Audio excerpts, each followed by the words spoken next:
The president has found a loophole to line his pockets and the pockets of his friends and his supporters and keep his family from going to jail for it. On the one hand, that's not that unusual. It's been his thing since before he became president.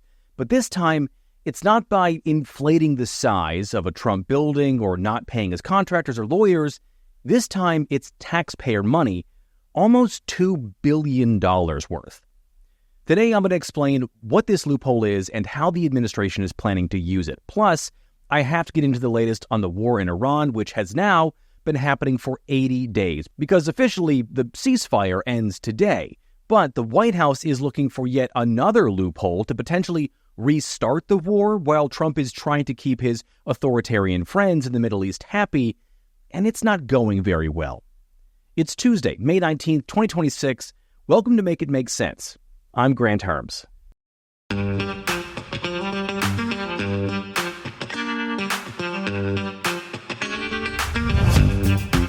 Let's start today where we have been starting for almost the last 3 months, every Tuesday, the war in Iran. As of recording, the ceasefire that Iran and the U.S. agreed to technically runs out tonight at about 8 p.m. The details are kind of wishy-washy. Peace negotiations are still at a stalemate, primarily over Iranian sanctions and nuclear weapons. Really quickly, the Iranians want to be able to restart their nuclear program and to have their sanctions lifted. Trump isn't budging on those things at all, even though the White House had drawn up an extremely similar, albeit weaker plan than the one the White House had in place during his first term until he ended it in 2018. In the meantime, the Strait of Hormuz is still closed. Right now, according to the Hormuz tracker website that I use, a single ship has made it through in the last 24 hours, with 452 ships still stuck in the strait. That includes 275 oil tankers carrying anywhere from 3.5 billion to 23.1 billion gallons of oil. To put that in perspective, that is enough oil to supply the entire world for somewhere between about a month or for the next 203 days. About December 8th is where that would put us. And that's just what's locked up in the strait so far. And that is why gas prices are up 56 cents from a month ago and $1.36 from this time last year. How long until the strait reopens? We don't know, because that would mean an end to the war and a peace deal. But estimates right now are for every day the strait is closed, it's a week to get it back open and back to normal, because that's removing the mines and the water. That's to get ships moving and out of there, and then to get oil flowing back to normal. So it means we wouldn't see gas prices like we had back in January, around $2.85 a gallon, weren't those the days? Until November 30th of 2027. That's how far out we are looking. And that is if the war ends this minute and nothing else happens globally in the next year and a half, which just isn't going to happen. Now, those numbers are also why a new poll this week from the New York Times found that 64% of Americans think the war in Iran is a bad idea, including 73% of independents and almost a quarter of Republicans. It also means Trump's approval numbers on the cost of living, the economy, and its overall job as president are 28%, 33%, and 36% in that order. We have not had a president who has had approval numbers that low for more than a few days at a time since George W. Bush. Trump's approval rating is as low as the lowest point in Joe Biden's presidency, which was at the end of his term. Trump is far lower than any time during Obama's presidency and any time during his own first term, including after January 6th. But Trump is standing firm on his decision to go to war. Here's what he said today while giving a tour around his favorite thing, the ballroom construction site. I'm not doing this politically. Look, everyone tells me it's unpopular, but I think it's very popular. When they hear that it's having to do with nuclear weapons, weapons that could take out Los Angeles, could take out major cities very quick. When they hear that, when they're explaining, I'll tell you what, when we explain it to people, I don't really have enough time to explain to people. I'm too busy getting it done. When they understand, I think it's frankly very popular. But whether it's popular or not popular, I have to do it because I'm not going to let the world be blown up on my watch. It's not going to happen. Now, it needs to be mentioned here that the U.S. intelligence services did not believe Iran was close to having a nuke before the war. until Trump got angry at the director of national intelligence, Tulsi Gabbard, for saying that publicly, so then they switched their analysis. It's also worth saying that Iran wasn't close to having a nuclear weapon under the previous Iran nuclear deal that Trump got rid of, and also worth mentioning that Joe Biden refused to work to put that back in place. Moving on. On Monday, the president said he was calling off the new attacks in Iran that apparently we had planned. Posting online, he said he told the military to stand down after being asked by the authoritarian leaders of Qatar, Saudi Arabia, and the United Arab Emirates, or UAE, our allies in the Persian Gulf, to not launch an attack because negotiations were taking place and, quote, in their opinion, as great leaders and allies, a deal will be made. And according to the president, we were in the final hour of prepping for an attack. Here he is, again accompanied by the sounds of construction. I was an hour away. We were all set to go. You're talking about yesterday. Yes. We were going to be striking it would have been happening right now. Okay, I got to say, Trump is a son of New York, and it's a very New York thing to just have construction be the backdrop of whatever you're doing. Anyway, so Trump says he gets asked to call off this attack by Middle Eastern dictators, and he does it. And there are three big things to know about this. First, it's unclear if the U.S. was even planning an attack in the first place. In the last 72 to 48 hours, it actually seems as if the U.S. is trying to quietly leave Iran. Dozens of C-17s, the massive transport planes we use to move troops, munitions, and supplies to and from theaters of war, were tracked leaving the Middle East. And the USS Gerald Ford, the largest aircraft carrier the United States has started its trip home after a record-setting deployment. Those aren't really moves you make if you're planning on going back to fighting.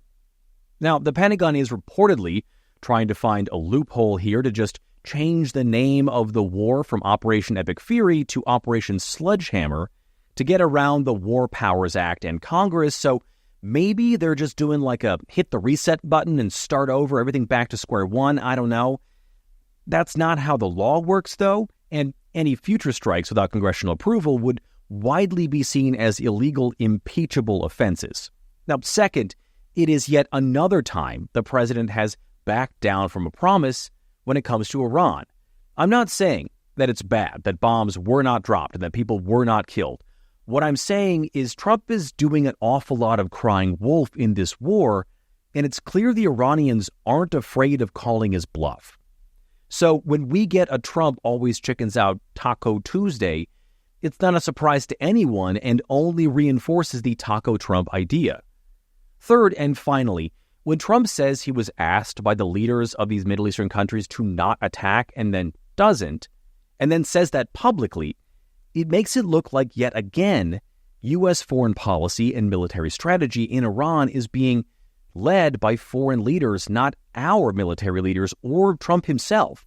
The decision to start the war was more or less forced by Israeli Prime Minister Benjamin Netanyahu. We got a lot of reporting about that at the start of the war here. And now the decision to not go back to war was at the request of these three countries. It's not that presidents don't consult with allies when it comes to these things. They obviously do. But to say a decision was made at the explicit demand of foreign leaders is giving up authority to them, which is not really something presidents do.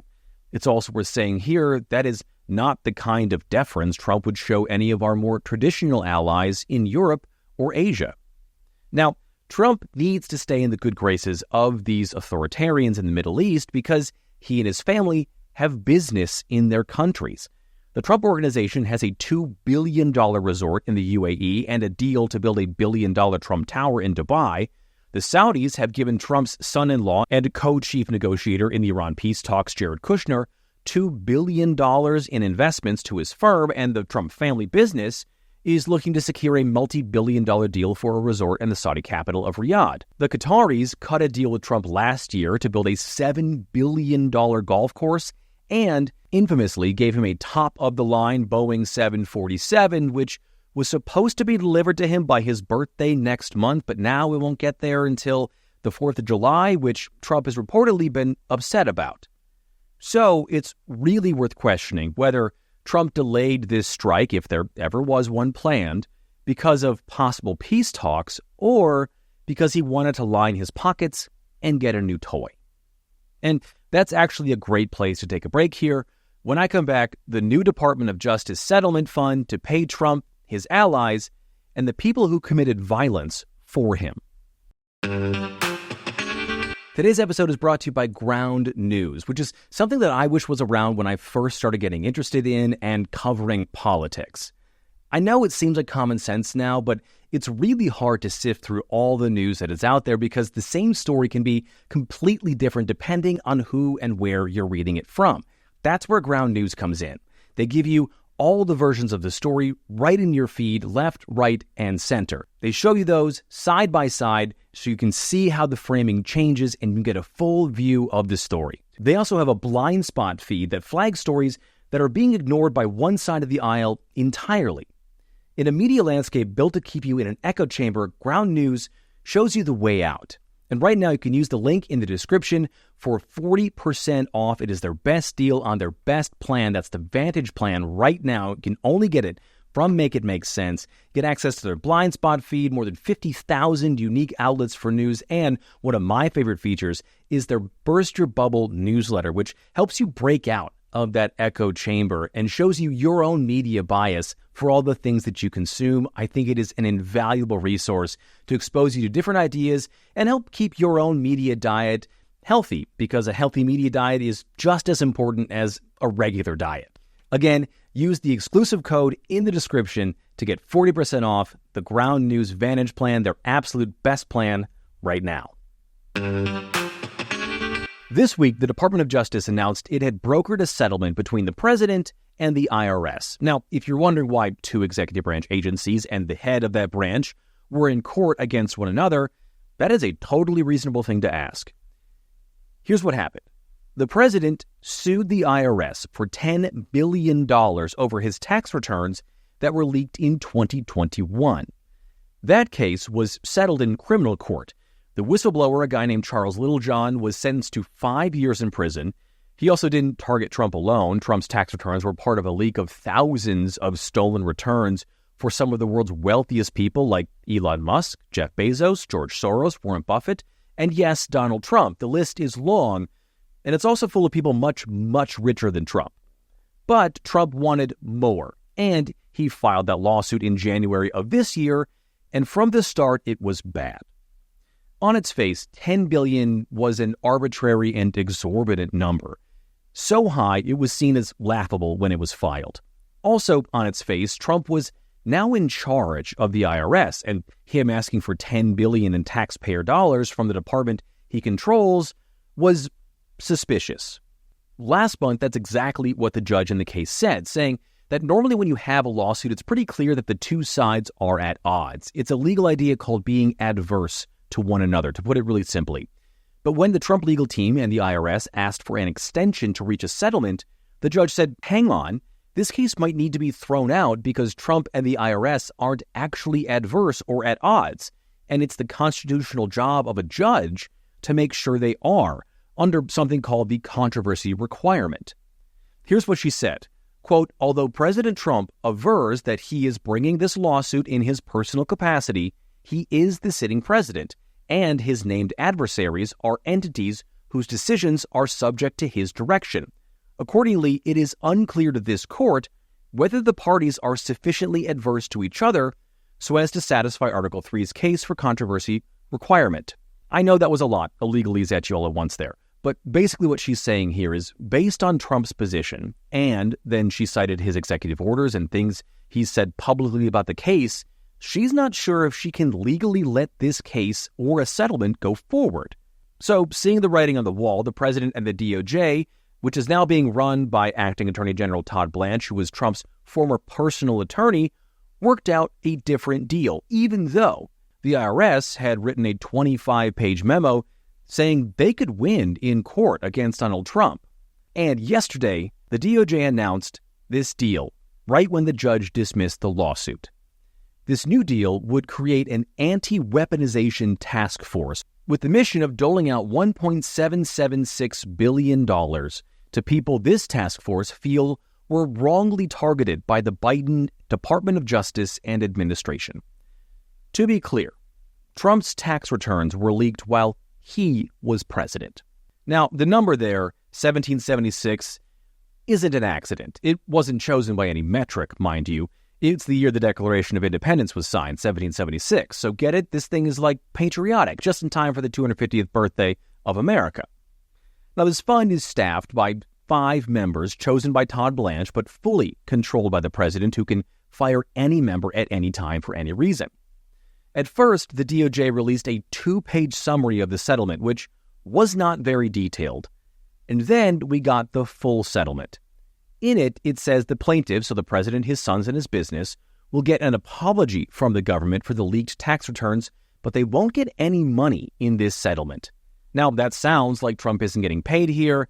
That is not entirely true. There are still lots of ways this money could end up in Trump's pocket through his organizations.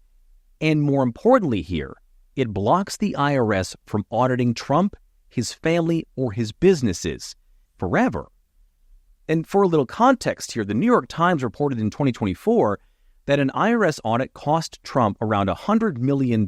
So if he never gets audited again and can now just do tax crime, that would come in really handy, especially because we just got Trump's financial disclosures, and he made more than 3,700 stock trades in the first quarter of this year, many of them in tech stocks that he would then go on to promote those companies on social media or have the U.S. government take a direct stake in those companies, and seem to be making these trades based on certainly inside intelligence, if not classified intelligence.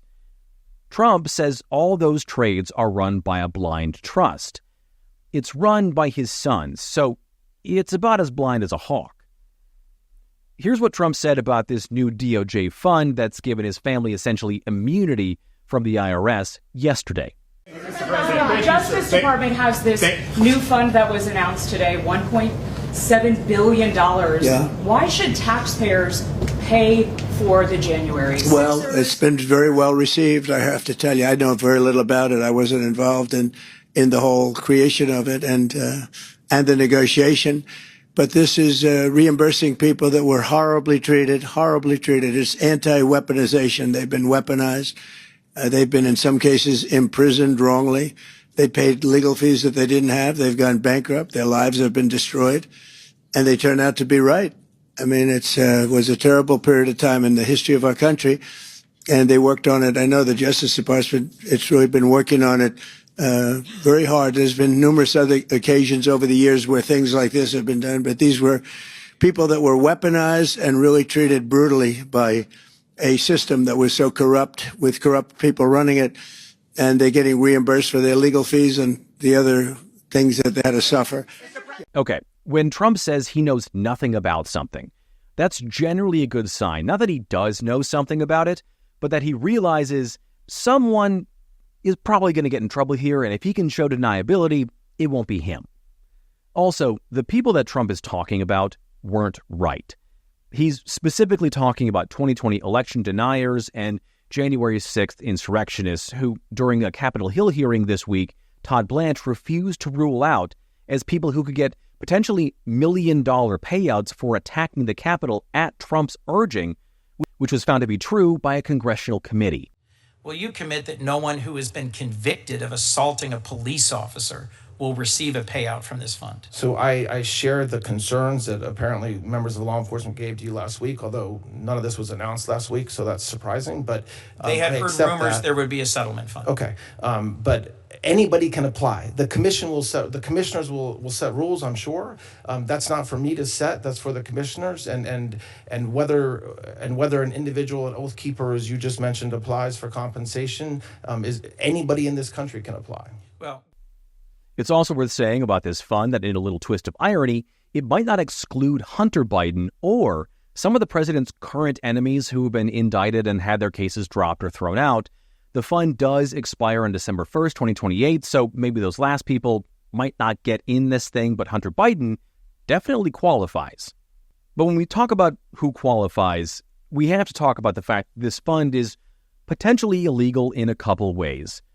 First, it was quickly scolded by the judge in this case because she said, quote, the DOJ neither submitted any settlement documents nor filed any documents ensuring that the settlement was appropriate where there was an outstanding question as to whether an actual case or controversy existed. There is no settlement of record. So right now it's unclear if this fund is even legal on paper because it's unclear if the court case itself was even legal. Second, the executive branch doesn't get to just create a brand new fund to pay out taxpayer dollars, at least not without Congress's permission. There was a law passed last year that might be a loophole to this, but it's not really how it was designed to work, and an effort to give senators $500,000 to sue the DOJ for this exact kind of a thing was repealed, so it looks like this part of it is unconstitutional here. This is also the kind of self-dealing that is hard when it comes to public perception.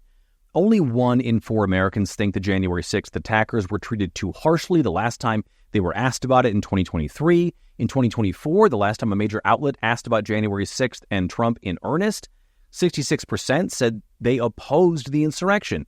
46% said they thought the president's supporters that day were violent insurrectionists, and a majority of the country opposed Trump's pardoning of those people.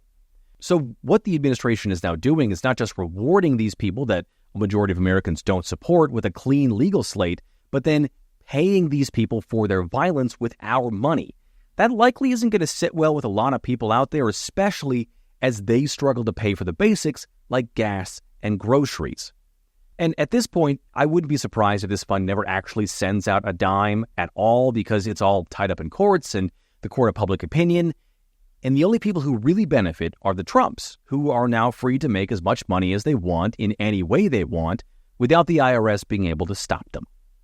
All right, that is it for today's episode. Please rate and review the show wherever you get it. Make sure you like and subscribe. Become a paid subscriber to the Make It Make Sense Substack for just $5 a month to get access to original weekly reporting and the Things You Forgot from Civics Class newsletter that drops every single Monday. This week is about the idea of separation of church and state in the Constitution and why the U.S. wasn't founded as a Christian nation, even though the administration just rededicated the National Mall in a Christian prayer festival this weekend. And as always, you can share the show on social media. You can tag me at Grant Hermes on Twitter and Blue Sky and at Grant_Hermes on everything else. Thank you so much for watching today. I'm Grant Hermes, and I'll talk to you next time.